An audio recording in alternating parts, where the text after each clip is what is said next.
Hello everyone, क्या मेरी आवाज आ रही है? एक बार चैट के अंदर बता दो, क्या मैं आपको सुनाई दे रहा हूं? हेलो हेलो हेलो,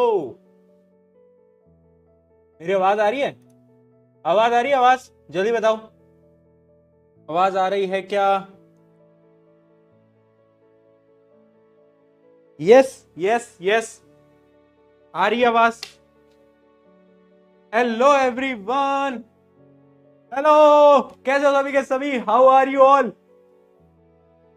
कहाँ गए भैया? कहाँ गए, कहाँ गए, कहाँ गए? क्या चल रहा है ये चैट के अंदर? कहाँ गए? क्या होता है? अच्छा, ओ, hello hello hello hello hello, कैसे हो? How are you? एक बार जल्दी चैट में बता दो, क्या मेरी आवाज आ रही है? क्या मैं आपको दिखाई दे रहा हूं दोस्तों? और जोश मीटर कैसा है? प्यारे प्यारे मूर्ख बालक और बालिकाओं, हाउ आर यू ऑल? क्योंकि आज हम पढ़ने जा रहे हैं इलेक्ट्रिसिटी का lecture number 2। Yes yes yes, एकदम बढ़िया, एकदम बढ़िया। एनर्जी हाई है, बहुत बढ़िया भैया, सब आ गए हैं। वॉइस एकदम बढ़िया आ रही है, वॉइस एकदम एकदम मस्त आ रही है, चकाचक आ रही है ना? वॉइस में कोई दिक्कत तो नहीं है ना? कोई ये तो नहीं कह रहा भैया वॉइस कम है? जो कम बोल रहा है वो पिटेगा आज मुझसे, क्योंकि कम नहीं है वॉइस। वॉइस सही है भाई, वॉइस कम नहीं है यार। कम होती तो मैं खुद बता दूं। ठीक है, यस, चलिए बहुत बढ़िया। Thousand thousand thousand thousand thousand, चलिए दोस्तों स्टार्ट करा जाए, है ना? हाफ ईयरली एग्जाम तुम्हारे कब से स्टार्ट हो रहे हैं, एक बार वो भी लिख दो। अच्छा, कितने बच्चों के स्कूल के अंदर, स्कूल के हाफ ईयरली के अंदर इलेक्ट्रिसिटी वाला ये जो चैप्टर है ये अपना आ रहा है? कितने ऐसे स्कूल्स हैं जिनके अंदर इलेक्ट्रिसिटी वाला चैप्टर हाफ ईयरली में आ रहा है? उस अकॉर्डिंग अपन आगे का प्लान करें, है ना? क्योंकि अभी बीच में छुट्टियां भी आ जाएंगी, है ना? क्योंकि इंडिपेंडेंस डे है, उस दिन छुट्टी लग जाएगी। उसके बाद जन्माष्टमी है, उस दिन छुट्टी लग जाएगी। तो भैया छुट्टियों के त्योहार आ रहे हैं, है ना? बहुत सारे छुट्टियों के त्योहार ही त्योहार आ रहे हैं। आ रहा है हाफ ईयरली में। और कब से है बेटा हाफ ईयरली? कब से हाफ ईयरली? 9 सितंबर। ओहो, सितंबर, सितंबर से तो पहले खत्म करा ही देंगे। अगस्त में ही खत्म हो जाएगा ये चैप्टर तो। 6 लेक्चर लगेंगे। ठीक है, समझ गया, मैं समझ गया। ठीक है ठीक है, हाँ तुम्हारे अगर अगस्त के एंड में भी है ना, तो उससे पहले पहले तो चैप्टर हो जाएगा, तो टेंशन नहीं लेनी। ठीक है, हाँ मैं वही देख रहा था, क्योंकि बहुत सारी छुट्टियां भी आएंगी ना अभी, तो उस चक्कर में कहीं आपका सिलेबस पीछे ना रह जाए। मैं बस वो जानना चाह रहा था। क्या फोटो लगाई है भाई, क्या बात है! वाह यार, साइंटिस्ट ही बना दिया है मुझको, देख रहे हो? क्रिएटिविटी देख रहे हो? साइंटिस्ट बना दिया है मुझको। भैया बहुत दिनों बाद लाइव आए हो, मिस यू। क्या, मिस यू टू है? इतनी सी दिनों में तुमने याद भी कर लिया, वाह यार, प्यारे प्यारे तो हो तुम। चलो, अब इतना ही प्यार दिखा लिया है तुमने, तो थोड़ी सी प्यार की बातें करते हैं। प्यार की बातें यानी कल की कहानी, यानी प्रीवियस लेक्चर की कहानी प्रशांत भैया की जुबानी कर लेते हैं फिर। इतना प्यार कर ही लिया है तो चलो, है ना, थोड़ा पिछले जाते हैं, पुरानी यादों में जाते हैं। पुरानी यादों में जाते हैं। पुरानी यादों में अगर हम चलेंगे बेटा, तो पुरानी यादों में तुम्हें बिल्कुल याद होगा। क्या याद होगा? कि हमने स्टार्ट कहां से करा था ये चैप्टर? ये चैप्टर हमने स्टार्ट करा था क्यू यानी चार्ज से। और चार्ज का एक फॉर्मूला होता था जिसको हम क्वांटाइजेशन ऑफ चार्ज भी बोलते थे, Q equals to n e. क्या ये सबको याद है? यस, याद है, याद है, बिल्कुल है, बहुत बढ़िया। Q equals to n e, quantisation of charge. ठीक है, अच्छा, चार्ज का यूनिट क्या होता है? एसआई यूनिट क्या होता है? कूलाम्ब। क्या? कूलाम्ब, बहुत बढ़िया। ठीक है, एन क्या होता है? एक न्यूमेरिकल वैल्यू। और ई क्या होता है? एक इलेक्ट्रॉन का चार्ज, जो कि है 1.6 इंटू 10⁻⁻19 कूलाम। ये सबको याद होगा। उसके अलावा हमने पढ़ा करंट, याद आया? करंट, करंट का फॉर्मूला हमने क्या देखा? चार्ज बाय टाइम, याद आया? किस किस को याद है? जल्दी बताओ एक बार, चैट के अंदर अगर याद है तो पीके लिख दो।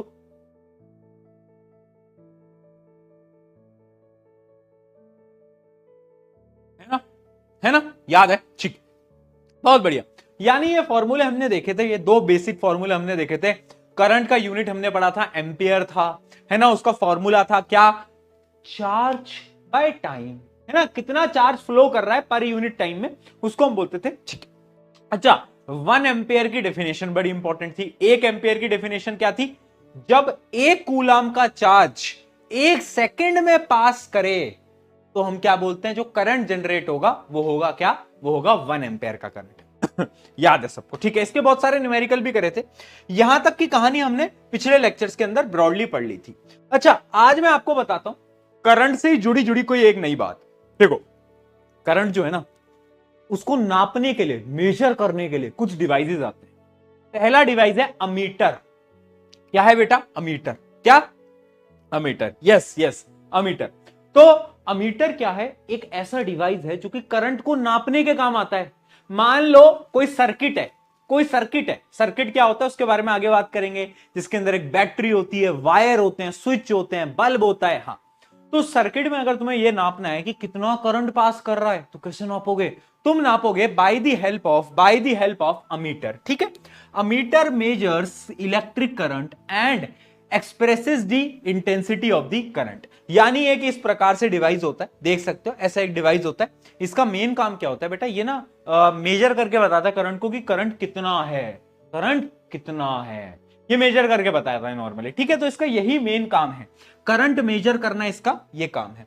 अच्छा, अमीटर भी ना आपके स्कूल के लैब के अंदर, अगर तुम्हारे स्कूल में लैब है तो, है ना, बहुत सारे स्कूलों में तो लैब में ले जाते ही नहीं है। हाँ, तो अगर कोई लैब है तो बेटा 2 प्रकार के अमीटर दिखते होंगे। एक तो नॉर्मल अमीटर, एक होता है मिली अमीटर। मिली अमीटर, जब हमें छोटे करंट नापने होते हैं ना, तो हम क्या करते हैं? मिली अमीटर को लाते हैं, है ना, क्योंकि देखो करंट की वैल्यू अगर बहुत छोटी है तो हम क्या यूज करते हैं? मिली एमीटर। मिली एमीटर, ठीक है, क्योंकि ये बहुत छोटी वैल्यूज नापने के काम आता है।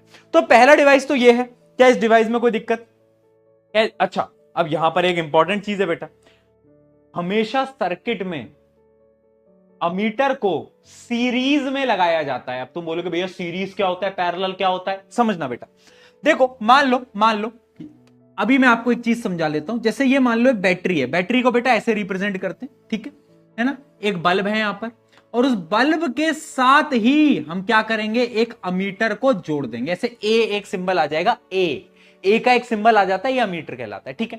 तो जब भी आप इस सर्किट में बल्ब के साथ अमीटर को जोड़ देते हो, यानी ये है series.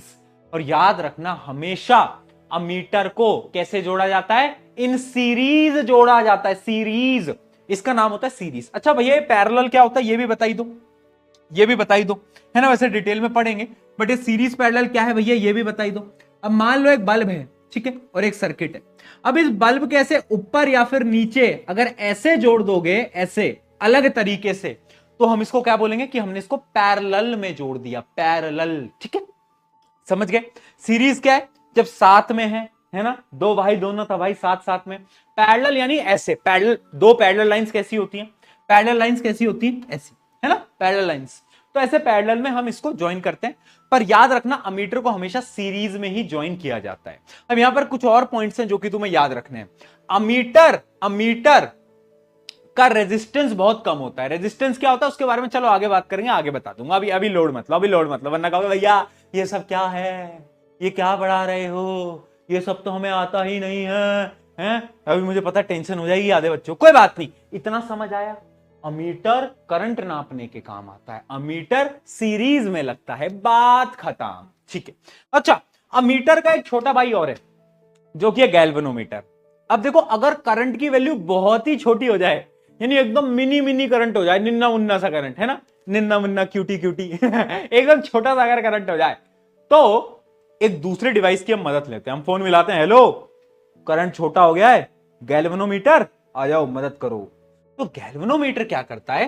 Galvanometer is an instrument for detecting and measuring small electric current. जो बहुत छोटी वैल्यूज होती हैं वो कौन मेजर करता है बेटा? गैल्वेनोमीटर। इसका सिंबल होता है ऐसे जी। अमीटर का सिंबल होता है ए, ठीक है, इसका सिंबल होता है जी। क्या बात क्लियर है? हम तो पी के लिख दो, कोई दिक्कत नहीं होनी चाहिए।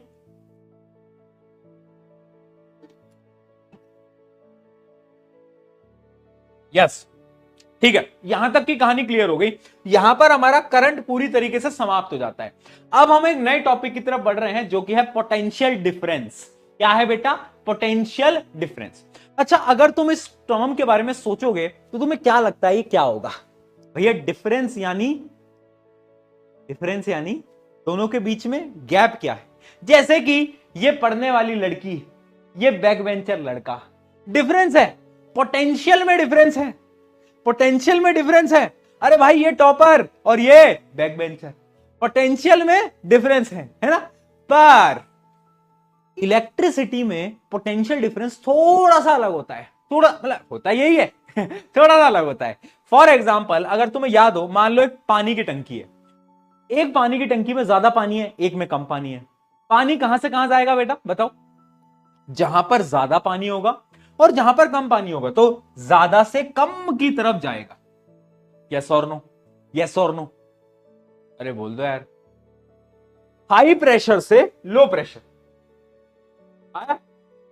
हायर प्रेशर से लोअर प्रेशर, ऐसे ही तो होता है। आपके घरों की टंकियों को ऊपर लगाया जाता है ताकि वो पानी नीचे सप्लाई कर पाए, क्योंकि ऊपर प्रेशर ज्यादा नीचे कम, हायर प्रेशर से लोअर प्रेशर में ट्रांसफर होता है। ठीक है, पोटेंशियल डिफरेंस भी कुछ ऐसा ही होता है, पोटेंशियल डिफरेंस भी कुछ ऐसा ही होता है, थोड़ा थोड़ा सिमिलर है। कैसे देखते हैं, आ जाओ देखते हैं। अब मैं आपको कुछ पढ़ाने जा रहा हूं, समझ। सेल को याद करो, मान लो ये सेल है, ठीक है, एक इसका नेगेटिव पार्ट है, एक इसका पॉजिटिव पार्ट है। अब बेटा होता क्या है ना, कि जो नेगेटिव पार्ट है मैंने तुम्हें बताया था, इसमें होते हैं इलेक्ट्रॉन्स। क्या है इसमें? इलेक्ट्रॉन्स। अरे चलो अगले पेज पे बनाते हैं, उससे और क्लियर होगा। देखो, ये रहा मेरा प्यारा प्यारा नन्ना मुन्ना सेल, ये नेगेटिव ये पॉजिटिव। नेगेटिव भैया बोल रहे हैं मेरे पास इलेक्ट्रॉन है, पॉजिटिव वाला कह रहा है मेरे पास इलेक्ट्रॉन नहीं है। High potential low potential, high potential low potential. तो क्या यहां पर पोटेंशियल डिफरेंस आया? यस और नो? लिख के बताओ, लिख के बताओ, जल्दी लिख के बताओ, क्या यहां पर पोटेंशियल डिफरेंस आया? यस या फिर नो? क्या लिख रहे हैं? देख लेते हैं, देख लेते हैं कितने बच्चों को समझ आया। अरे भाई मूर्ख बालक, क्या नहीं आया? देख, सेल एक नेगेटिव एक पॉजिटिव, नेगेटिव के बहुत सारे इलेक्ट्रॉन, इस पे कम इलेक्ट्रॉन, तो क्या ये हायर पोटेंशियल होगा, ये लोअर पोटेंशियल होगा। और जब भी एक कोई चीज ज्यादा कोई चीज कम, तो क्या आ जाएगा? दोनों के बीच में डिफरेंस आ जाएगा। तो क्या मैं बोल सकता हूं यहां पर एक पोटेंशियल डिफरेंस है, यहां पर ज्यादा इलेक्ट्रॉन यहां पर कम है। ठीक है, अब जब मान लो इस बैटरी को मैं कनेक्ट कर देता हूं एक बल्ब के साथ, ठीक है, ये एक बल्ब है ना, उल्टी बल्ब लगा दिया बट ये बल्ब है, ठीक है ना? हाँ, उल्टी बल्ब कैसी बल्ब बनाई है यार, ठीक है, ठीक है, हाँ ठीक है, अब ठीक, ये बल्ब है, ठीक है। अब देखना बेटा,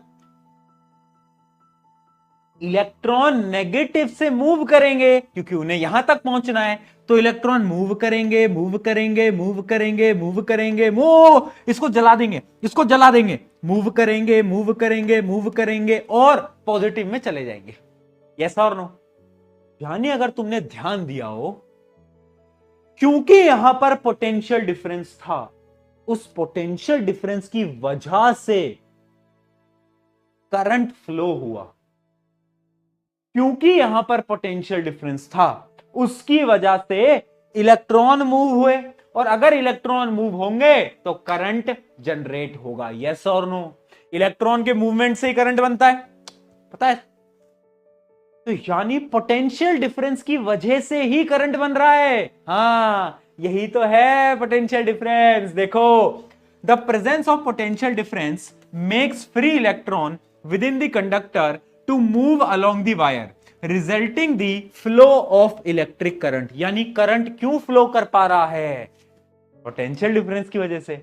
अगर बैटरी नहीं होगी, सेल नहीं होगी, तो क्या करंट फ्लो करेगा? नहीं करेगा। सारा गेम किसका है? गेम है पोटेंशियल डिफरेंस का। बहुत बढ़िया, ठीक है। Electric charges flow through the conductor due to potential difference existing across the end, which is also known as voltage. Potential difference को वोल्टेज भी बोलते हैं। हाँ, हम बोलते हैं ना कि यार ये जो मेरी बैटरी है ये 10 वोल्ट्स की है, ये 15 वोल्ट्स की है, ये 20 वोल्ट्स की है। इसका क्या मतलब है? कि इसकी जो पोटेंशियल डिफरेंस है वो 20 वोल्ट है, वो 40 वोल्ट है, वो 60 वोल्ट है। तो यानी वोल्टेज ही पोटेंशियल डिफरेंस है, गंगाधरी शक्तिमान है, ठीक है। तो वोल्टेज ही पोटेंशियल डिफरेंस है, समझ आया तो ताली मारो। नहीं नहीं, ताली नहीं मार सकते, पी के लिख सकते हो, तो पी के लिखो। बताओ जरा भैया, बात कर लो मुझसे प्लीज। वाह, बात कर लो भैया मुझसे, क्या बात है। क्रिश, क्रिश बेटा क्या हुआ है तुम्हारे साथ? क्रिश, बात करेंगे तुमसे। क्रिश का अगला पार्ट कब बना रहे हो बेटा तुम? हैं, क्रिश का अगला पार्ट कब बना रहे हो? बनाओगे नहीं बनाओगे? बना पाओगे? नहीं बना पाओगे। क्या बात है, सबके पी के आ गए हैं। अच्छा एक बात बताओ, कभी कभार ये जो तुम पी के लिखते रहते हो, है ना, अपन की आदत पड़ चुकी है पी के लिखने की। कोई और देखेगा, कोई बाहर का बच्चा है ना जो बैच में नहीं है, वो देखेगा है ये पी के क्यों लिख रहे हो तुम? पी के, पी के। पी के क्या है? पी के का क्या मतलब है ना? तो बेचारा बाहर का कोई कंफ्यूज हो जाता होगा कभी कभार, तो है ना। चलो कोई बात नहीं, पोटेंशियल डिफरेंस समझ आया। अब मैं आपको बताने वाला हूं एक्यूरेट डेफिनेशन क्या है पोटेंशियल डिफरेंस की, जो कि पेपर के अंदर पूछी जाती है कि पोटेंशियल डिफरेंस की साइंस के हिसाब से बेस्ट डेफिनेशन क्या है। तो डेफिनेशन देख लो बेटा, potential difference is the amount of work required to move a unit positive charge from one potential point to another potential point. In other words, the work done on a charge by a battery to move it from higher potential to the lower potential is called potential difference। मुझे पता है तुम्हारे sir के ऊपर से सारी बातें शू शू करके हुई गई हैं, आई नो, क्योंकि जब मैंने पहली बार तुम्हारी एज में डेफिनेशन पढ़ी थी मेरे साथ भी यही सीन था। है तो अपन एक जैसी ना भाई। तो अब इसका आसान भाषा क्या है वो समझते हैं। देखो, क्या हिंदी में नहीं होता, एक बड़ा सा हिंदी का पैराग्राफ पढ़ते हैं और बोलते हैं फिर अर्थात कवि कहना चाहते हैं कि, तो अर्थात डेफिनेशन कहना चाहती है कि ये देखो एक सेल है नेगेटिव पॉजिटिव, ठीक है। तो पोटेंशियल डिफरेंस क्या है कि अगर मैं एक यूनिट पॉजिटिव चार्ज की बात करूं, यानी एक कूलाम्ब का चार्ज, यानी मैं अगर एक कूलाम्ब के चार्ज को, कितना कूलाम्ब? एक यूनिट, यानी सिंगल, तुम्हारी तरह यूनिट पॉजिटिव, और चार्ज भी पॉजिटिव होना चाहिए, ठीक है। अगर मैं यूनिट पॉजिटिव चार्ज को बैटरी के एक एंड, और वो कौन सा एंड है? हाई पोटेंशियल वाला एंड, है ना। यहां पर देखो पोटेंशियल ज्यादा है, इलेक्ट्रॉन ज्यादा है। तो जब मैं एक कूलाम्ब के चार्ज को हायर पोटेंशियल से लेकर लोअर पोटेंशियल तक ले जाऊंगा, तो इस मूवमेंट में जितना भी वर्क होगा, वर्क, 9th क्लास में आपने वर्क डन पढ़ा था। वर्क डन क्या होता था? Force into displacement. याद आया? धुंधली धुंधली यादों में याद आ रहा होगा। Force into displacement is called work done. हाँ ठीक है। तो जितना यहां से यहां ले जाने में वर्क किया, वर्क डन हुआ, वही वर्क डन है पोटेंशियल डिफरेंस। वापस समझाऊं, आजा। मान ले एक यूनिट पॉजिटिव चार्ज है, वो यूनिट पॉजिटिव चार्ज यहां पर है। अब मैं इसको यहां से उठाऊंगा, और ये हायर पोटेंशियल है, हायर पोटेंशियल से उठाऊंगा और इसको ले जाते ले जाते ले जाते ले जाते ले जाते ले जाते यहां तक ले जाऊंगा। तो मैंने यहां से यहां तक में, यहां से यहां तक में, यहां से यहां तक में जो मैंने वर्क करा, जो मैंने वर्क करा, वो क्या कहलाएगा? वो क्या कहलाएगा बेटा? वो कहलाएगा, बोलो, हाँ, पोटेंशियल डिफरेंस। डांस का स्टेप बना दिया।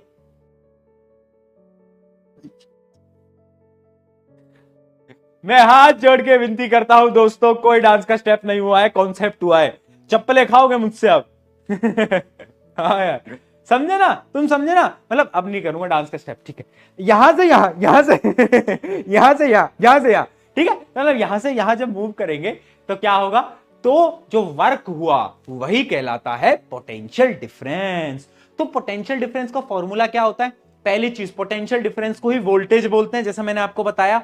तो voltage equals to work done by charge, क्योंकि डेफिनेशन में हम यूनिट पॉजिटिव चार्ज की बात कर रहे हैं, है ना, इसलिए work done divide by charge, divide by charge. तो जो फॉर्मूला है बेटा हमेशा याद रखना, work done divide by charge, ठीक है। ये है वोल्टेज, और इसके यूनिट क्या होते हैं? इसके यूनिट होते हैं वोल्ट्स, है ना, तुम्हें पता होगा 20 वोल्ट, 30 वोल्ट, 50 वोल्ट, ठीक है। अच्छा, वर्क डन का यूनिट क्या होता है? वर्क डन का यूनिट होता है जूल, ठीक है। और चार्ज का यूनिट क्या होता है? चार्ज का यूनिट तो हमने अभी पढ़ लिया है, कूलाम। चार्ज का यूनिट पढ़ लिया कूलाम। बताओ, क्लियर है? क्लियर है क्या? क्लियर? हाँ, चलो।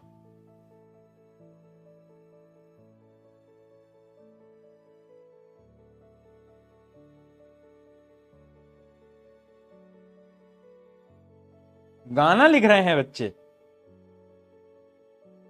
भैया अब तो क्लिप कट गई है, अब क्या फायदा? यार मेरे को एक बात बताओ, मैं कभी कभार ना बड़ा शौक हो जाता हूं। तुम में से कुछ बच्चे जो एक क्लिप क्लिप काटते हैं, पहली बात तुम काटते कैसे हो? क्योंकि हमने तो स्क्रीन रिकॉर्डिंग, स्क्रीनशॉट सब बंद कर रखे हैं। तो पहली बात तो मुझे ये समझ नहीं आती कि तुम क्लिप काटते कैसे हो? तुम्हारे पास ऐसा क्या है ज्यादा ही टेक्निकल साइड तुमने इतनी तुम्हारी स्ट्रांग कैसे है आईटी में तो नंबर ना आ पा रहे तुम्हारे, हैं? तो तुम्हारी फिर भी टेक्निकल साइड पहले। और दूसरी बात, आज लेक्चर हुआ, मान लो अभी अभी बज रहे हैं 6 बजने वाले हैं, 1 घंटे में क्लिप कट जाती है, एडिट हो जाती है, पोस्ट हो जाती है। तुम एआई हो क्या? एआई हो क्या तुम सब? है तुम बच्चे हो या एआई हो? क्या हो तुम? ये तो बताओ मुझे, कैसे करते हो भाई तुम 1 घंटे में? 1 घंटे में मैं भी नहीं कर पाऊं यार एडिट तो। भाई इतनी फास्ट एडिटिंग तो मैं भी नहीं सीख पाया कभी। क्या हो तुम? वो एक बीम था ना कि पहले अमेरिका बोलता था क्या हो तुम, आज हम बोलते हैं कि तू क्या है। है ना भाई? तुम कैसे लोग हो यार, टेक्नोलॉजी। चलो अब देखो, अगर मैं बोलूं 1 वोल्ट को डिफाइन हम कैसे करेंगे? 1 वोल्ट को हम कैसे डिफाइन करेंगे? 1 वोल्ट की वैल्यू कब आएगी? 1 volt is a potential difference 1 joule of work is done to move a unit positive charge from one end to another। एक जगह से दूसरी जगह पर अगर मैं 1 कूलाम के चार्ज को लेके जाऊंगा और वर्क डन अगर 1 जूल होगा, तो जो पोटेंशियल डिफरेंस होगा वो मेरा कहलाएगा 1 वोल्ट। ठीक है? when 1 joule of work is done on a unit positive charge to move from one point to another, then the potential difference is said to be 1 volt। ठीक है? डिफाइन 1 वोल्ट पूछ लिया जाता है, स्टार मार्क कर लो, star mark कर लो, पूछ लिया जाता है। ठीक है भाई, ऐसा यूनिट बता दिया है। और एक और यूनिट होता है जूल पर कूलाम। कहां से आया? ये जूल है, ये कूलाम है, तो फॉर्मूला आ गया जूल पर कूलाम। बच्चे ना ये पोटेंशियल डिफरेंस का फॉर्मूला भूल जाते हैं, याद रखना क्या है? बोलो, वर्क डन बाय चार्ज। चलो इस फॉर्मूले के कुछ क्वेश्चन सॉल्व करते हैं ताकि आप भूलो ना। चलिए दोस्तों, कुछ सवाल लगाए जाएं। सवाल आ जाओ।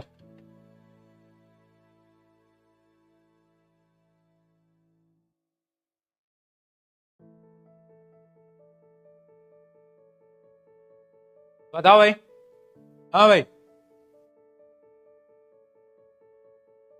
जूल क्या होता है? जूल बेटा मेरे वो चाचा का लड़का है, जूल मेरे चाचा का लड़का है। जूल घर पे आता रहता है, ठीक है, उसके साथ में मजाक मस्ती करता रहता हूँ। हाँ, मेरे चाचा का लड़का है जूल। अरे जूल यार, जूल जूल यूनिट होती है। जूल तेरे को वो नहीं पता कि जूल वर्क डन की यूनिट जूल? यार ये क्या क्या सवाल है? हाँ, work done in moving a charge from one point to another is 20 joule. देखो वर्क डन हमें गिवन है। If the potential difference between the point is 10 volt, यानी हमें पोटेंशियल डिफरेंस दिया गया है, वर्क डन हमें दिया गया है, निकालना क्या है? चार्ज निकालना है। फॉर्मूला लगा दोगे, ठीक है जी? ठीक है जी, तो चार्ज क्या आ जाएगा? चार्ज आ जाएगा W बाय V, यानी वर्क डन बाय वोल्टेज। तो वर्क डन है 20, वोल्टेज है 10, तो ये आ जाएगा 2 कूलम। 2 कूलम 2। बहुत बढ़िया। चलिए, how much work is done in moving a charge of 2 coulomb across 2 points having a potential difference इतना। देखो चार्ज गिवन है, पोटेंशियल डिफरेंस गिवन है, वर्क डन निकालना है। तो तुम बस फॉर्मूला याद रखना कि वोल्टेज का, पोटेंशियल डिफरेंस का फॉर्मूला होता है वर्क डन बाय चार्ज। बस इस फॉर्मूले को मत भूलना। हमें निकालना क्या है? Work done. तो वर्क डन कितना होगा? Voltage into charge. अब देखो वोल्टेज हमारे पास गिवन है जो कि है 12, चार्ज गिवन है 2, तो ये आ जाएगा कितना? 24। यूनिट लगाना मत भूलना, जूल, 24 जूल। यूनिट लगाओगे, अगर इतना भूल गए तो बेटा पेपर में नंबर देने भी भूल सकते हैं टीचर। ठीक है? हाँ, तो नहीं भूलना। चलिए अगला सवाल, what is the potential difference if 30 joule of work is done to move a 5 coulomb. अब इसमें तो कुछ देने की जरूरत ही नहीं है, बस डिवाइड करना है। क्या आंसर आ रहा है? वर्क डन बाय चार्ज 30/5 क्या होता है? 6 ही होता है ना? हाँ 6 ही होता है भाई, 6 ही आ रहा है ना? हाँ बहुत बढ़िया। चलिए, potential difference between 2 points is 1 volt. It means, इसका क्या मतलब है बेटा? पोटेंशियल डिफरेंस दो पॉइंट के बीच का 1 वोल्ट है। इसका यह मतलब है कि 1 जूल का वर्क डन हुआ है to move a unit positive charge, यानी 1 कूलाम के चार्ज को मूव करने के लिए जो वर्क हुआ है वो कितना है? वो है 1 जूल का। ठीक है, तो इसमें भी ए ऑप्शन मैच कर जाएगा। ठीक है डन, ए आ रहा है सबका? बहुत बढ़िया, बहुत बढ़िया। एक और क्वेश्चन देखते हैं। What is meant by saying that the potential difference is 10 volt? अगर कोई तुमसे बोल रहा है कि पोटेंशियल डिफरेंस 10 वोल्ट है, इसका क्या मतलब? इसका यह मतलब है कि एक पॉइंट से दूसरे पॉइंट पे ले जाने के लिए जो वर्क डन हुआ है वो कितना है? 10 जूल। अगर मैं बात कर रहा हूं to move a unit positive charge from one point to another point, then the work done is 10 joule. तभी क्या आ रहा है? तभी पोटेंशियल डिफरेंस 10 वोल्ट आ रहा है। समझे बात को? समझे बात को? अगर एक सिंगल है ना, सिंगल कूलाम है, 1 कूलाम का चार्ज है, उसको अगर हम मूव कर रहे हैं तो कितना वर्क डन हो रहा है? 10 जूल हो रहा है। समझ लो ना? हाँ बहुत बढ़िया, बहुत बढ़िया। ठीक है, अगला क्या है? How much work is done in moving a charge of 4 coulomb across 2 points having 10 volt potential difference. इसको कुछ सॉल्व करके बताओ बेटा, बी पार्ट को जल्दी। सी पार्ट मैं बताता हूं, बी पार्ट तो तुम कर ही लोगे, कोई दिक्कत नहीं है यार, अब तो फॉर्मूला बेस्ड है। सी पार्ट में बताता हूं। Name the device used to measure this. देखो भाई, अब एक नया डिवाइस आ रहा है। अब अगर हमें पोटेंशियल डिफरेंस को मेजर करना है तो अमीटर से काम नहीं चलेगा, गैल्वेनोमीटर से काम नहीं चलेगा। अब एक नया मीटर आएगा। कौन सा मीटर आएगा? अब ये आएगा वोल्ट मीटर। ऑब्वियस सी बात है, ये वोल्टेज को नापने के काम आ रहा है तो इसका नाम है वोल्ट मीटर, है ना भैया? बहुत सिंपल। ठीक है, वोल्टेज नापने के जो काम आ रहा है उसको हम बोल रहे हैं volt meter. A volt meter is a instrument used in measuring electric potential difference between 2 points. यानी अगर हमें 2 पॉइंट्स के बीच का पोटेंशियल डिफरेंस निकालना है तो हम वोल्ट मीटर की मदद से निकालेंगे। अब याद रखना, ये हमेशा पैरेलल में क्या होता है? बोलो, पैरेलल में जुड़ा होता है, attached in parallel. For example, अगर एक सर्किट है, देखना बेटा, ये एक सेल है, ठीक है, ये एक बल्ब है। अब इसके ऐसे ये वोल्ट मीटर ऐसे जुड़ा होगा, हमेशा याद रखना, पैरेलल में जुड़ा होगा। ठीक है बेटा, पैरेलल में जुड़ा होगा। समझ आया वोल्ट मीटर कैसे जुड़ता है पैरेलल में? मीटर हमेशा सीरीज में।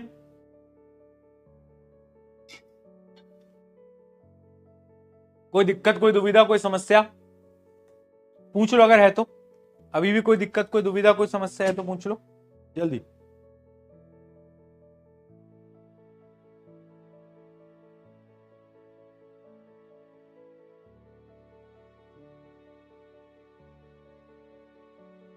क्यों जुड़ा होता है? वाई का जो आंसर है ना बेटा, वाई का आंसर आपको आगे मिलेगा जब आप अभी रेजिस्टेंस पढ़ोगे, क्योंकि रेजिस्टेंस से ही वाई का आंसर जुड़ा हुआ है। ठीक है, क्यों जुड़ता है पैरेलल में, वो क्यों सीरीज में जुड़ता है, उसका भी आंसर है, वो एक्सप्लेनेशन आपको मिलेगा, अभी रेजिस्टेंस में मिलेगा। ठीक है, अच्छा, वर्क डन वैसे तुम्हें याद है 9th क्लास में पढ़ा था, वर्क डन का फॉर्मूला क्या होता था? Force into displacement. अच्छा, तुमने कभी गौर करा है कि जब तुम नहान के आए हो तो जो तुम्हारा वर्क होता है, जो तुमने काम करा, वर्क डन करा, वो तुम्हारा 0 है? कैसे? देख भाई, तुम नहाने जा रहे थे, तुम्हारी बॉडी सूखी थी, आपकी बॉडी सूखी थी, गीली नहीं थी। ठीक है, अब आप नहाने गए, आपने बॉडी को गीला करा, आप नहा लिए पूरी तरीके से, फिर आपने टॉवल लिया, टॉवल से बॉडी को पूरी तरीके से पूछा, है ना?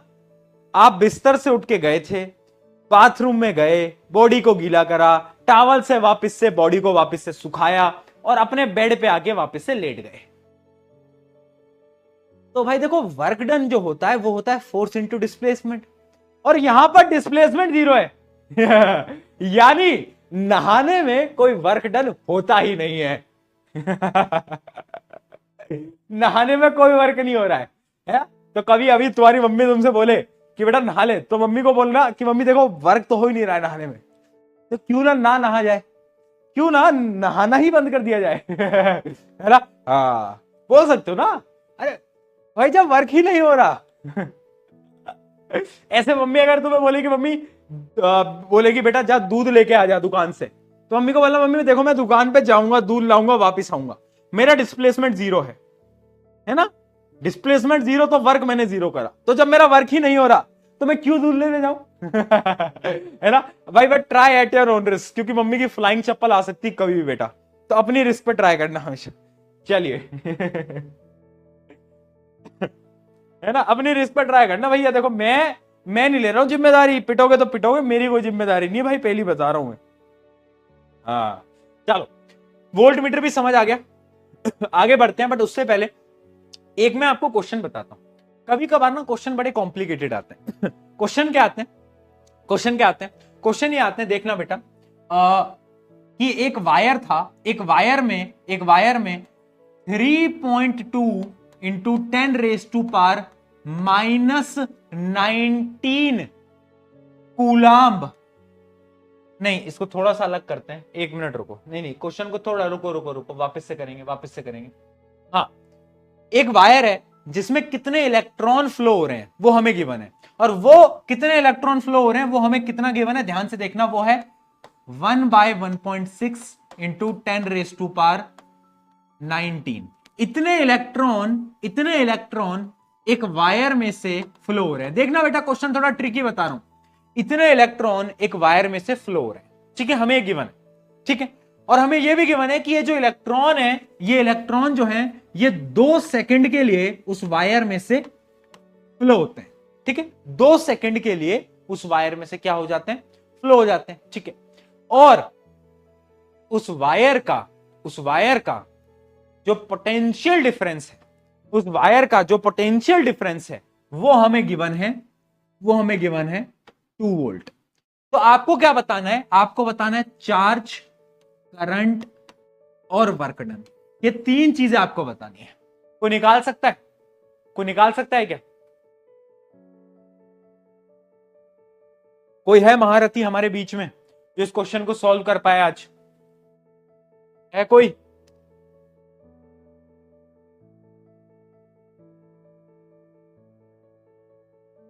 बहुत बढ़िया। देखो, हमें ना इतने नंबर ऑफ इलेक्ट्रॉन्स गिवन है, तो हम चार्ज तो निकाल सकते हैं। हम बेटा चार्ज कैसे निकालेंगे? हम चार्ज निकालेंगे इस फॉर्मूले से, Ne, ठीक है। N की वैल्यू हमारे पास है 1.6 इंटू 10⁻⁹, और एक इलेक्ट्रॉन का चार्ज हमें पता है 1.6 इंटू 10⁻⁻19। तो -19 से +19 गया, 1.6 से 1.6 गया, तो वैल्यू आ गई 1 कूलम। तो चार्ज तो हमारा 1 कूलम आ गया। अब करंट कैसे निकालोगे? करंट क्या होता है बेटा? करंट होता है चार्ज पर यूनिट टाइम। अब चार्ज कितना है? 1, टाइम कितना गिवन है? 2 सेकेंड। तो कर दो भाई सॉल्व, 0.5 एम्पेयर, ठीक है बेटा। अब क्या बोला है? वर्क डन निकालो। आपको पता है एक फॉर्मूला, मतलब आई होप सबको अभी तक तो याद हो ही गया होगा, voltage equals to work done by charge, है ना। और वर्क डन क्या होता है? वोल्टेज इंटू चार्ज, है ना। इसको यहां पर ट्रांसफर कर दिया। वोल्टेज मेरे पास गिवन है, दैट इज 2 वोल्ट। चार्ज मैंने निकाल लिया, दैट इज 1 कूलम। तो क्या अब मैं इसको सॉल्व नहीं कर सकता? बताओ, 2 into 1 that is equals to 2 joule. तो 2 जूल आ गया वर्क डन। बताओ, कोई दिक्कत? आई होप इसमें कोई दिक्कत नहीं आई होगी बेटा। आई होप इसमें कोई दिक्कत नहीं आई होगी। तो ऐसे कभी कभार बाय एनी चांस ऐसे घुमा फिरा के भी क्वेश्चन आते हैं, तो अपन को डरना नहीं रहता, ठीक है। हाँ, बहुत बढ़िया।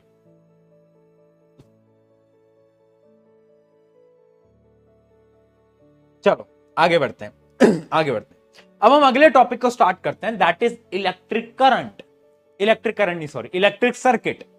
जैसा मैंने आपको बताया ना कि सर्किट हमें बनाना सीखना पड़ेगा। उसमें ना हम हर एक एलिमेंट को रिप्रेजेंट करते हैं, जैसे कि बैटरी को अलग तरीके से रिप्रेजेंट करते हैं, सेल को अलग तरीके से रिप्रेजेंट करते हैं, बल्ब को रिप्रेजेंट करते हैं, अमीटर, वोल्ट मीटर, रेजिस्टेंस, बहुत सारी चीजें जिनको हम अलग अलग तरीके से रिप्रेजेंट करते हैं, ठीक है जी। अब ये सारी चीजों को समझने के लिए सबसे पहले आपको यह समझना पड़ेगा कि रेजिस्टेंस क्या होता है। पहले हम इलेक्ट्रिक सर्किट की डेफिनेशन देख लेते हैं। A electric circuit is a closed path of electric component through which electric current flows. ठीक है बेटा, इलेक्ट्रिक सर्किट क्या है? एक क्लोज्ड पाथ है जिससे कि इलेक्ट्रिक करंट क्या होता है? फ्लो करता है। ये पूरा का पूरा जो आप देख पा रहे हो, बचपन में ऐसे 8वीं क्लास के अंदर ना ऐसी एक्टिविटीज कराया करते थे कि आपको एक बैटरी की मदद से एक बल्ब को ग्लो करना है। अब मुझे नहीं पता तुम्हारे स्कूल्स में कराई जाती नहीं कराई जाती, हमें कराई जाती थी, ठीक है, इसलिए मुझे याद है ना। तो इसमें एक सेफ्टी पिन लगानी रहती थी। यहाँ पर ये 2 बटन्स हैं, बटन्स है ना, यहाँ पर ये safety pin as a switch, ये एक प्रकार का स्विच की तरह काम करती थी ये, है ना। तो इससे बल्ब जल जाती थी। तुमने कराया कभी ये? तुमने कराया? कराए? हाँ, ठीक है। तो अब ये सारी चीजों को समझने के लिए सबसे पहले आपको समझना पड़ेगा रेजिस्टेंस क्या होता है। और रेजिस्टेंस को समझने के लिए हमें जोर से पुकारना है, ओम्स बाबा प्रकट हो जाओ, ओम्स बाबा प्रकट हो जाओ। क्योंकि ओम्स बाबा जी जो हैं ये बहुत जरूरी है बेटा।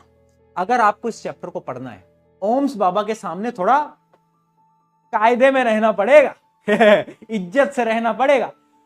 हर एक क्वेश्चन के अंदर ओम्स बाबा आएंगे और ओम्स बाबा बोलेंगे कि बेटा मैं तेरी मदद करता हूं, ठीक है। तो ओम्स बाबा से कायदे में रहना है। क्या रहना है? कायदे में रहना है एकदम, ठीक है। अब ओम्स बाबा आया और ओम्स बाबा ने बोला कि यार एक लॉ देना चाहता हूं। मैंने कहा ओम्स बाबा बताओ क्या लॉ दोगे आप? हैं, मैं बच्चों को पढ़ा दूंगा लॉ, आप मुझे लॉ बता दो कान में चुपचाप से। तो उन्होंने मुझे लॉ बताया। लॉ क्या है? उन्होंने बोला पहले डेफिनेशन पढ़ना फिर समझा। इट स्टेट्स दैट, ये ओम्स लॉ की बात हो रही है बेटा, it states that current flowing through a conductor is directly proportional to the potential difference applied across the end of the conductor at particular temperature. Very important. देखो क्या बोला, अगर एक कंडक्टर है जिससे करंट फ्लो हो रहा है, तो जो करंट है ना वो डायरेक्टली प्रोपोर्शनल होगा किसके? वोल्टेज के। यानी potential difference and current are directly proportional. लेकिन एक कंडीशन है, एट स्पेसिफिक टेम्परेचर। अगर हम टेम्परेचर को बदल देंगे तो चीजें बदल जाएंगी ठीक है। पर अगर टेम्परेचर सेम रहेगा तो वोल्टेज और करंट हमेशा डायरेक्टली प्रोपोर्शनल रहेंगे। ये ओम्स बाबा ने बोला। और अब तुमने इतनी तो मैथ पढ़ी ली है, इतनी साइंस भी पढ़ी ली है कि जब भी हमें प्रोपोर्शनैलिटी का साइन हटाना होता है तो हम एक कांस्टेंट लेते हैं। क्या लेते हैं? कांस्टेंट लेते हैं, ठीक है। तो इस साइन को हटाने के लिए हम एक कांस्टेंट लेंगे और वो कांस्टेंट होगा R. R R R R R R R. क्या है आर? क्या है आर? बताओ कौन है आर? आर का मतलब है रेजिस्टेंस। आर है रेजिस्टेंस। यहां पर एक प्रकार का कांस्टेंट है बट आर एक रेजिस्टेंस है। रेजिस्टेंस क्या होता है भैया? अब वो नहीं पता हमें। किसको पता है रेजिस्टेंस क्या होता है? चैट में लिख के बताएगा कोई? किसको पता है?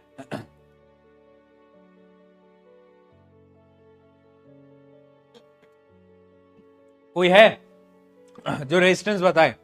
हाँ भाई बताओ। रेजिस्टेंस का मतलब है रुकावट। जैसे कि तुम्हारे जीवन की रुकावट क्या है?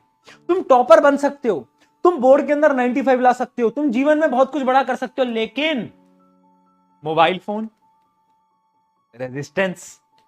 मोबाइल फोन क्या है? रेजिस्टेंस। उससे बात करना 2-2 3-3 घंटे, रेजिस्टेंस। चैटिंग करना, रेजिस्टेंस। रेजिस्टेंस है ना यार बहुत सारे। रेजिस्टेंस का मतलब रुकावट। रुकावट, तुम्हारे जीवन की रुकावट अलग, करंट के लिए रुकावट अलग। अच्छा, करंट के लिए रुकावट क्या है? करंट के लिए रुकावट है कुछ ऐसी चीजें जो कि करंट को आगे मूव करने से रोकती हैं। अब देखो, मान लो एक कंडक्टर है, एक वायर है, ये वायर है, ठीक है बेटा, ये एक वायर है। जब इसमें करंट आगे फ्लो कर रहा है ना, तो कुछ रुकावटें आएंगी जो कि इसके पीछे की तरफ इसको पुश करेंगी, और उन्हीं रुकावट को हम बोलते हैं रेजिस्टेंस। तो रेजिस्टेंस क्या है? अगर हिंदी में बोलूं तो रेजिस्टेंस है रुकावट। क्या है? रुकावट, ठीक है। तो डेफिनेशन याद रखना, when a electron move through a conductor there is some resistance that conductor provides to the current flow. This resistance is known as electrical resistance. यानी वो क्या है? अगर एक और डेफिनेशन इसकी तुम नोट कर सकते हो, एक और डेफिनेशन तुम इसकी नोट कर सकते हो कि इलेक्ट्रिक रेजिस्टेंस लिख लो, electric resistance is the property of the conductor, is the property of the conductor which opposes the flow of electric current, यानी एक ऐसी प्रॉपर्टी है कंडक्टर की जो कि रोकता है, अपोज करता है इलेक्ट्रिक करंट के फ्लो को। बस सिंपल। लिखते कैसे हैं? आर। यह है रेजिस्टेंस। ठीक है, रेजिस्टेंस क्या है? एक प्रॉपर्टी जो कि करंट को आगे पास करने से रोकता है। ठीक है, अब देखो रेजिस्टेंस का जो यूनिट होता है वो होता है ओम, है ना, इसलिए बोला था ओम बाबा को याद करेंगे अपन बार बार। ओम है, ओम है ना, ओम। तुम्हारा दोस्त ओम नहीं, ओएम वाला ओम नहीं, ओम। एच आता है बीच में, बोलते हैं ओम ही है बट एच साइलेंट होता है, ओम। ठीक है, ओम क्या है? इसका एसआई यूनिट। और ओम को लिखते कैसे हैं? ओम को लिखते हैं, देखना बेटा, ऐसे। ये एक नया सिंबल है, गौर से देख ले, ये एक नया सिंबल है। जैसे एसआई यूनिट, करंट के एसआई यूनिट को हम ए लिखते थे, यहां पर उसमें वी लिखते थे, कूलाम को सी लिखते थे, वैसे ही ओम को हम ऐसे लिखते हैं, मुझे पता है थोड़ा नया है बेटा, बट कोई बात नहीं।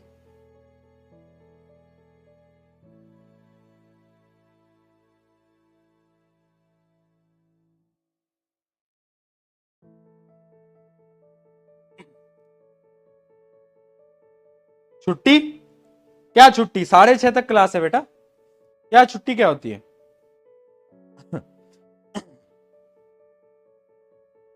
ठीक है, तो ये क्या है? ओम।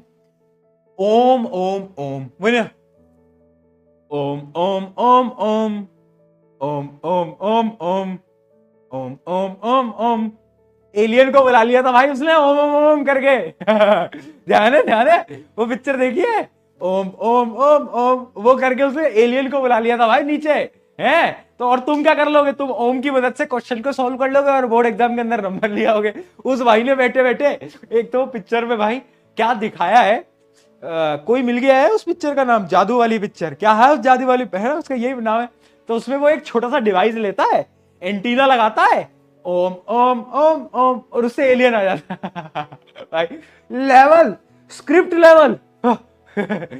लेवल बहुत खतरनाक है बेटा उसका।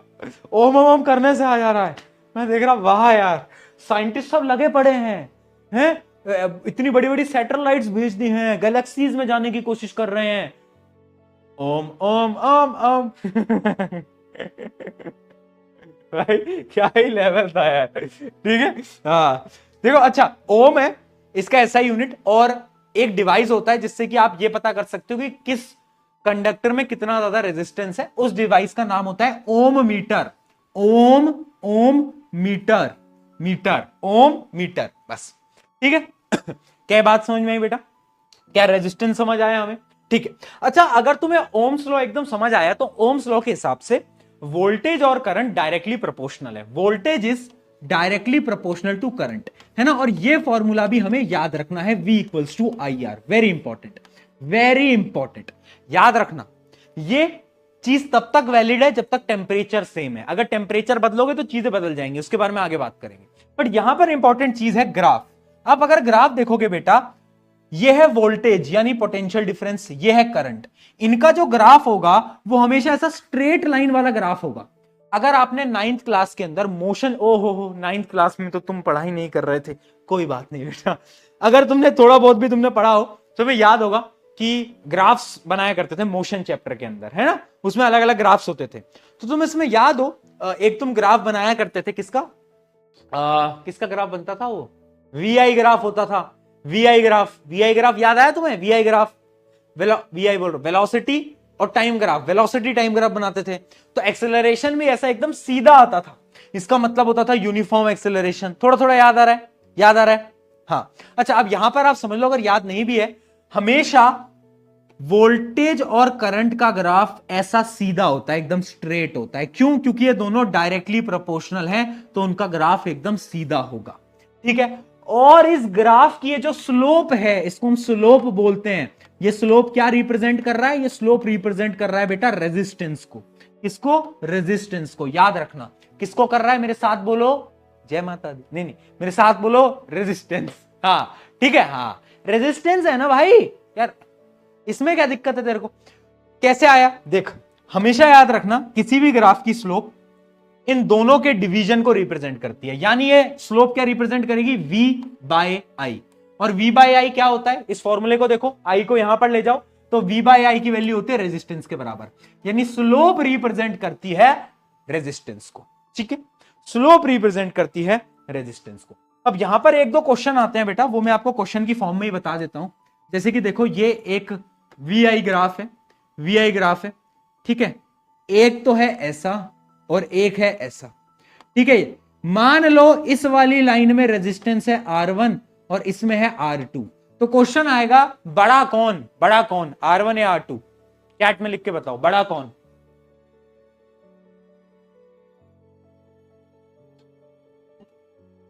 बड़ा कौन, R1 या फिर R2? R1 या फिर R2?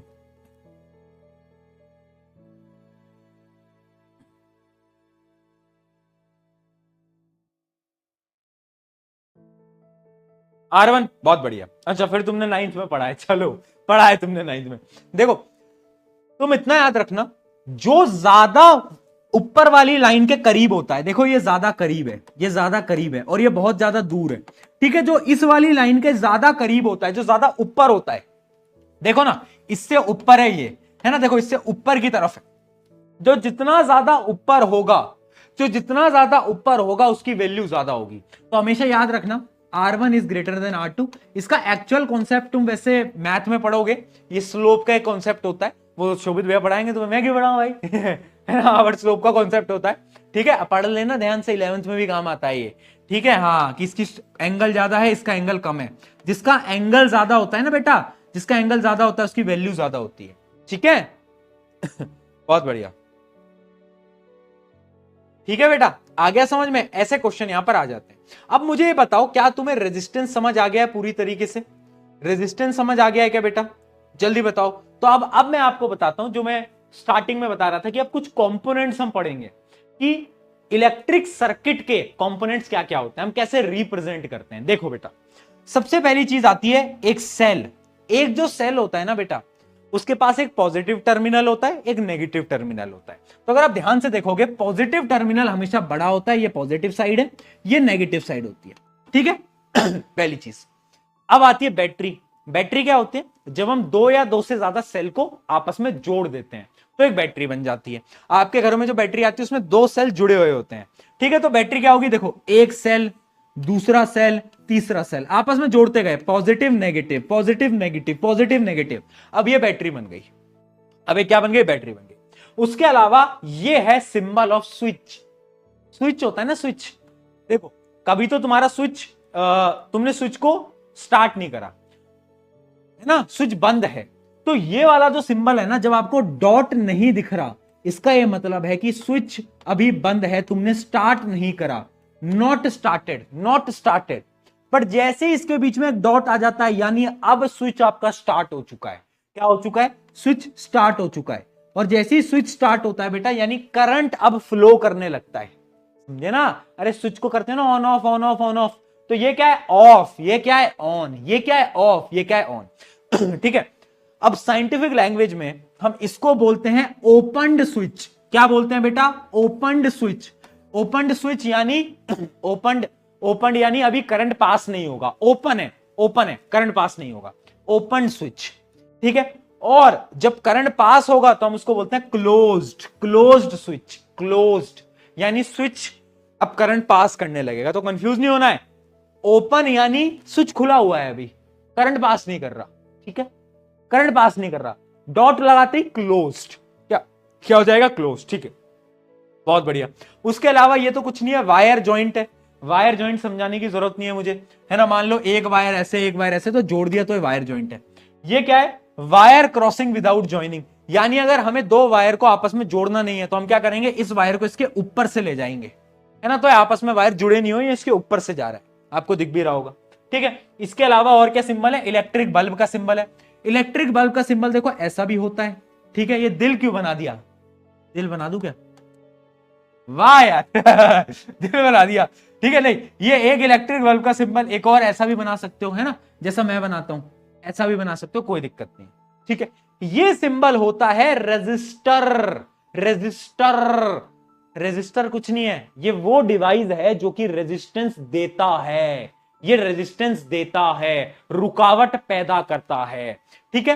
तो ये क्या है, ये है रेजिस्टर ऑफ द रेजिस्टेंस, यानी ये एक ऐसा डिवाइस है जो कि रेजिस्टेंस देगा, ठीक है। इस वजह से उबड़ खाबड़ है।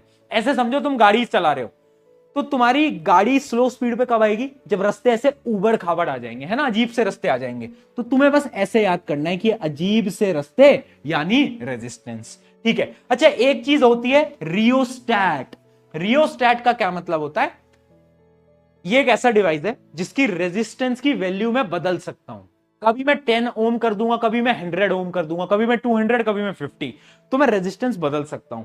इसका सिंबल दो होते हैं, या तो आप रेजिस्टेंस में एक ऐसे एरो बना दो, या तो आप उसके ऊपर ऐसे एक सिंबल बना दो, ठीक है। तो अगर आपको ये कहीं पे भी दिख जाए, वैसे आपके सिलेबस में उतना यूज नहीं किया जाता, बट फिर भी बता रहा हूं क्योंकि एनसीईआरटी में ये रियोस्टैट है, यानी इनका रेजिस्टेंस बदला जा सकता है, बहुत बढ़िया, ठीक है।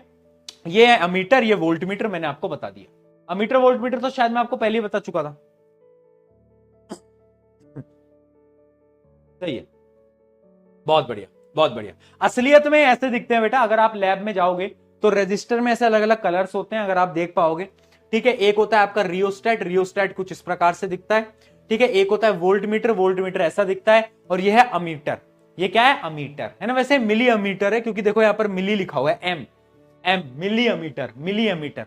अच्छा, एक मिली का मतलब क्या होता है, किसको पता है, किसको पता है मिली का क्या मतलब होता है, मिली की वैल्यू का क्या मतलब होता है, कोई बता सकता है चैट के अंदर,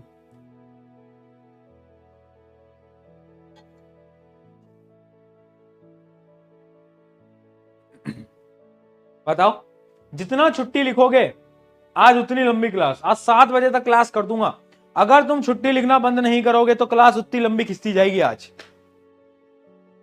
नहीं बता।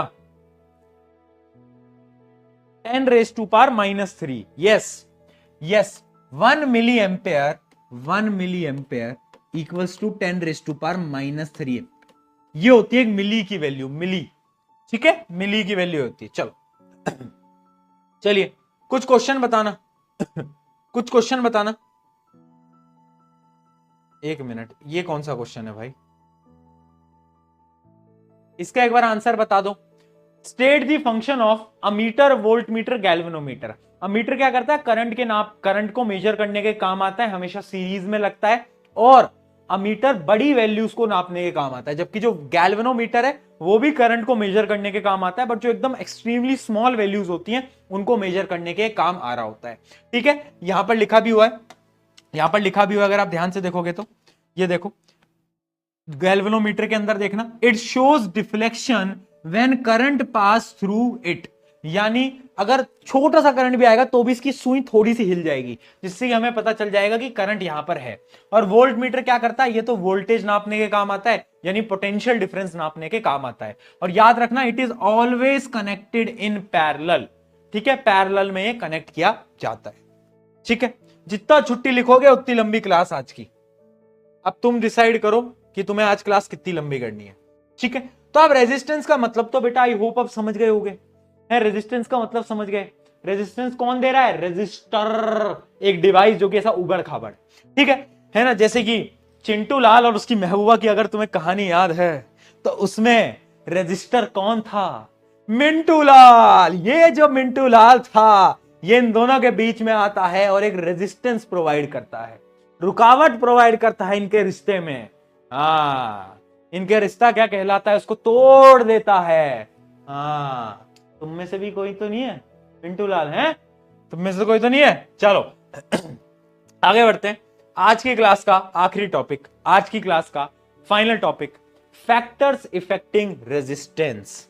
यानी ये जो रेजिस्टेंस है ये किन किन चीजों पे आखिर डिपेंड करता है भैया, ये तो बताओ, अरे ये तो बता दो, किन किन चीजों पे डिपेंड करता है? जितना करोगे उतना लंबी क्लास। कर लो आज तुम। आज मैं पढ़ाने के मूड में हूं, आज मैं पढ़ाने का, जो मैं पढ़ाने के मूड में होता हूं मैं 3-3 घंटे भी पढ़ा देता हूं बेटा। ठीक है, तो आज मैं पढ़ाने के मूड में हूं, तो आज तुम शांति बनाए रखोगे तो छुट्टी शायद मिल भी जाए, वरना टॉर्चर हो जाएगा तुम्हारे साथ, टॉर्चर। यस, 8 बजे तक क्लास चल सकती है। देखो किस पे डिपेंड करता है, सोचो। सोचो। अच्छा, इसको एक एग्जांपल लेते हैं। गाड़ी वाला आया घर से कच्चा, नहीं, आपकी खुद की गाड़ी, मान लो कार बाइक जो भी है तुम्हारे पास।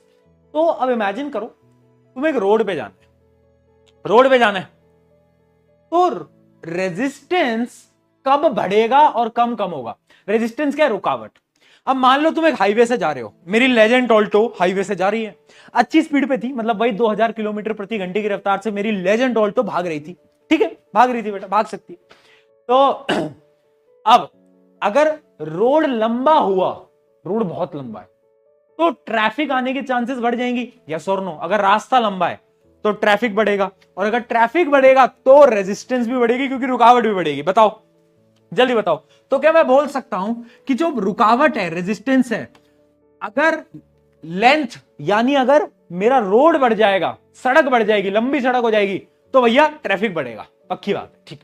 अच्छा, अब इमेजिन करो मेरे हाईवे को ना बहुत चौड़ा बनाया है, ब्रॉड बनाया है, उसमें 6 लेन्स हैं, 10 लेन्स का हाईवे बना दिया, बड़ा हाईवे बनाया, चौड़ा।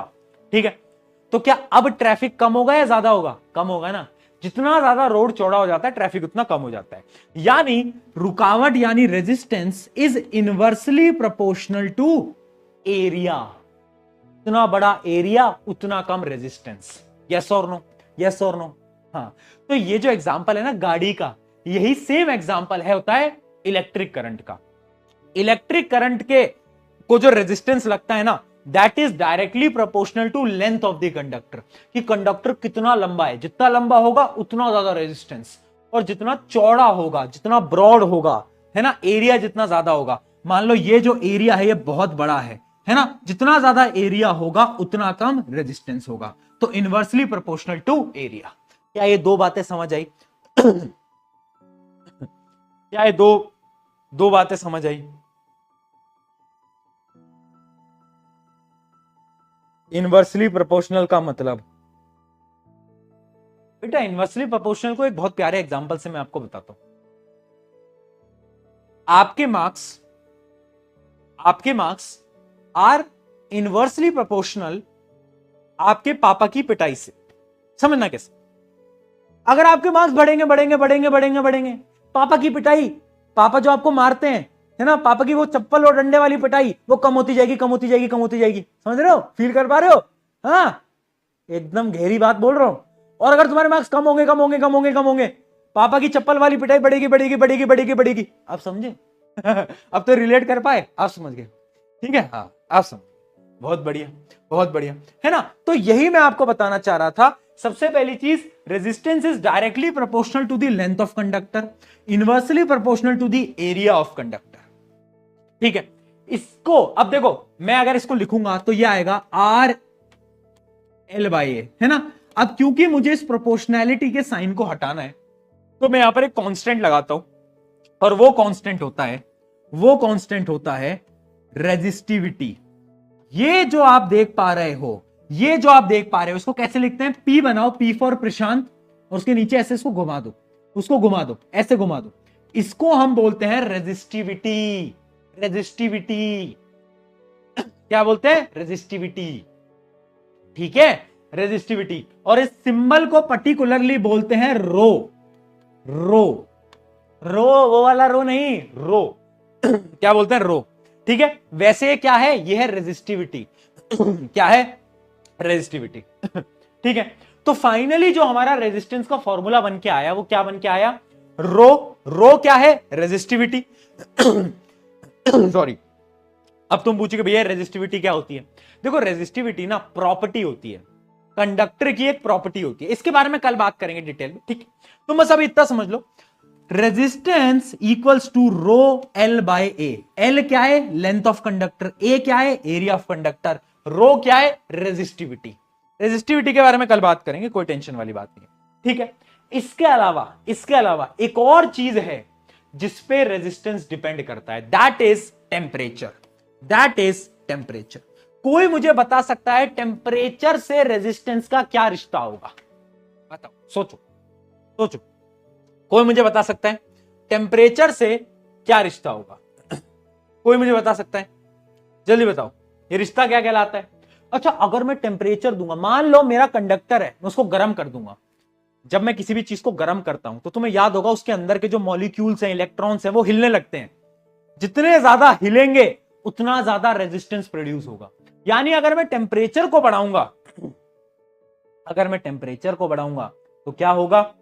रेजिस्टेंस बढ़ेगा। अरे भाई देख, पहले मॉलिक्यूल ऐसे थे तो करंट जा रहा था। अब हीट दे दी, डिंग डिंग डिंग डिंग डिंग डिंग डिंग डिंग डिंग डिंग डिंग डिंग डिंग डिंग डिंग, मूव कर रहे हैं, इधर चला मैं, तो भिड़ रहे हैं आपस में, तो अब जो रेजिस्टेंस है वो बढ़ जाएगा। समझे? तो टेम्परेचर अगर मैं इंक्रीज करता हूं तो रेजिस्टेंस भी इंक्रीज हो जाता है। अगर यहां तक पूरी कहानी तुम्हारे दिमाग में गई तो कल हम बेटा स्टार्ट करेंगे इसी टॉपिक से, रेजिस्टिविटी से। ये रेजिस्टिविटी क्या है, किस पे डिपेंड करती है, इस फॉर्मूले के न्यूमेरिकल्स, वो सब हम कल की क्लास में डिस्कस करने वाले हैं। इंडिपेंडेंस डे की छुट्टी है, हाँ इंडिपेंडेंस डे की भी छुट्टी है, जन्माष्टमी की भी छुट्टी है। छुट्टी बनाओ भाई। भाई देखो, अब दिगराज सर छुट्टी ना दे तो उनकी गारंटी मैं नहीं लेता, क्योंकि मुझे ऐसा लगता है कि वो तुम्हारी क्लास लेंगे, है ना। साइंस की छुट्टी है।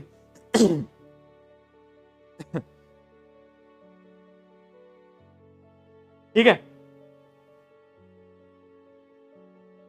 और पता है, मैथ को ना स्ट्रॉन्ग कर लो, क्योंकि और तुम ये बोलते हो भैया मैथ नहीं आती। सुन मेरी बात, अपने स्कूल में मैथ्स में सबसे हाईएस्ट स्कोर आता था मेरा।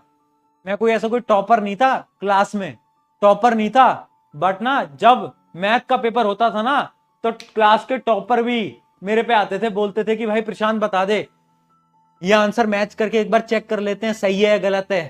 ठीक है, तो मैथ में सबसे ज्यादा नंबर मेरी आए हैं स्कूल में, ये बात याद रखना। 10वीं में मैथ में पूरे क्लास के अंदर पता था नंबर किसके आने, वो मेरा इनाम आता था। 100 में से 97 99 नंबर इतने रहते थे। ठीक है, एक बार एक पेपर आया था, उसमें एक क्वेश्चन था जो मुझसे सॉल्व नहीं हुआ।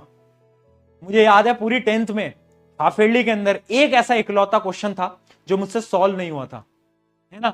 वो पूरी क्लास से सॉल्व नहीं हुआ था, और वो जो इकलौता क्वेश्चन था जब सर ने देखा बाद में तो क्वेश्चन गलत था। ठीक है, वो क्वेश्चन गलत था। हाँ, तो नंबर अपने फुल ही थे। और जो 1-2 नंबर कटते थे वो पता कहां करते थे? वो करते थे कैलकुलेशन मिस्टेक में। कभी बार छोटी मोटी कैलकुलेशन में भी इधर की उधर करी आता था, है ना। अभी भी हो जाती है वो, तो तुम्हें भी पता है। तो हाँ, तो मैथ्स में मत आया करो मेरे सामने, और अपनी मैथ को स्ट्रॉन्ग कर लो। यहां पर बहुत मैथ काम आएगी। कल जब मैं तुम्हें क्वेश्चंस कराऊंगा ना तो बहुत ज्यादा मैथ्स का यूज होगा। इन फॉर्मूलों में अभी तुम्हारा दिमाग चकराएगा, क्योंकि मैथ्स बहुत एक्सटेंसिवली यूज करूंगा मैं, बार बार मैथ्स यूज करूंगा मैं। ठीक है, तो स्ट्रॉन्ग कर लो भाई। ऑरा, हाँ ऑरा प्लस प्लस। साइंस में नंबर कम आते थे थोड़े, बट मैथ में अपना फिर कोई कंपटीशन नहीं था 10वीं तक। 11वीं 12वीं में थोड़ा मुश्किल हो गया था। ठीक है। हाँ, चलो इंडिपेंडेंस डे आ रहा है। तुम्हारे स्कूल में क्या मिलता है इंडिपेंडेंस डे पे? मुझे याद है जब मैं छोटी क्लासेस में था ना, तो इंडिपेंडेंस डे के दिन ना मिठाई मिलती थी, बर्फी मिलती थी। फिर मैं बड़ी क्लासेस में गया तो चॉकलेट मिलने लगी, टॉफीज मिलने लगी। तो चॉकलेट मिलती थी जब हम बाहर जा रहे होते थे, है ना। स्कूल में प्रोग्राम होता है और जब बाहर जा रहे होते हो 11 बजे के आसपास, तो फिर आपको चॉकलेट वो बांटते हैं, हाँ? वो बड़ा टेस्टी टेस्टी चॉकलेट मिलती थी। और उसके अलावा इंडिपेंडेंस डे ना अधूरा है जब तक कि वो 4 या 5 लड़के, वो एक जो गाना नहीं है, वो एबीसीडी फिल्म का एक गाना है। क्या नाम है उसका? वो एक गाना है यार, एबीसीडी फिल्म का एक गाना है, इंडिपेंडेंस डे के हिसाब का ही। इंडिपेंडेंस डे पे अगर वो 4-5 लड़के उस गाने पे डांस ना करें खुद को माइकल जैक्सन समझ के, तो इंडिपेंडेंस डे अधूरा है। उनको लगता है वो माइकल जैक्सन है, और वो डांस करते हैं। वो गाना कौन सा है यार? एक ABCD2 का गाना है, मुझे याद नहीं आ रहा।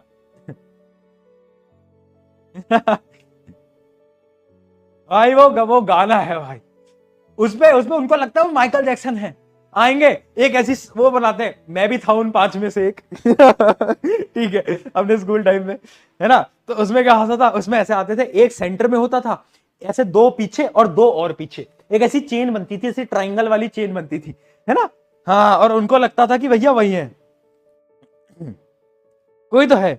माँ तुझे सलाम, वो है क्या?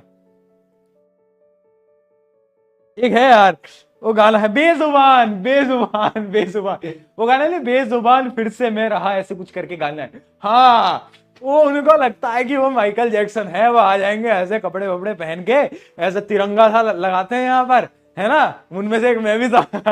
और ऐसे 5 ही होते हैं लड़के, लड़के 5 ही होते हैं, और उसमें वो ऐसी वो बनाते फॉर्मेशन फॉर्मेशन, उनको लगता है कि वो माइकल जैक्सन है, सारे माइकल जैक्सन के स्टेप कॉपी करेंगे। हाँ, नहीं, लड़कियों का हमारे स्कूल में अलग होता था, लड़कियां अच्छा डांस करती थी भाई, बहुत अच्छा कर, लड़कियां डांस बहुत प्यारा करती है, क्योंकि एक हमारे स्कूल में ग्रुप था भरतनाट्यम टाइप का, तो उसमें भी बहुत अच्छा डांस होता था, क्लासिकल टाइप का एक डांस होता था, और जो सेमी क्लासिकल होता है वो भी हुआ करता था। लड़कों का आता था धानी डांस, खड़ा कर देते, लो भाई हम कर देंगे डांस। इतना वाहियात डांस भाई, इतना वाहियात डांस करके आते थे, शर्मसार पूरी तरीके से। हाँ चलो, ऑन दिस नोट आज की क्लास को एंड करते हैं। लव यू ऑल, बहुत बातचीत हो गई, लव यू ऑल, बहुत सारा प्यार, कल मिलते हैं, तालियां रुकनी नहीं चाहिए। Take care, bye bye bye bye bye bye, love you all, बहुत सारा प्यार, बाय बाय बाय, चलो मिलते हैं कल।